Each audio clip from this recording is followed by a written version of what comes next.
मोहम्मद अरशद भट्टी सदर मुस्लिम league labour wing Sheikhpura की भट्टी youth force के हमरा लाहौर कश्मीर बनेगा पाकिस्तान रैली में शिरकत। रैली मुस्लिम लीग हाउस लाहौर से शुरू हुई। रैली की क़यादत कामिल अली आगा, जनरल सेक्रेटरी मुस्लिम लीग पंजाब, चौधरी सलीम बरियार, सीनियर नायब सदर पंजाब और दीगर मुस्लिम लीगी रहनुमाओं ने की।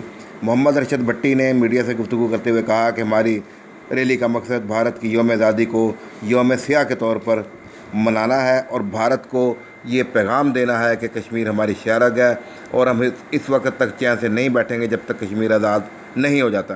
उन्होंने कहा कि पाकिस्तान मुस्लिम लीग काफ ने हर मौका पर कश्मीर काज को आसान तरीके से उजागर किया है और मुस्लिम लीग काफ इंशाअल्लाह हर मौका पर अपने कश्मीरी भाइयों के साथ शाना बशाना खड़ी है।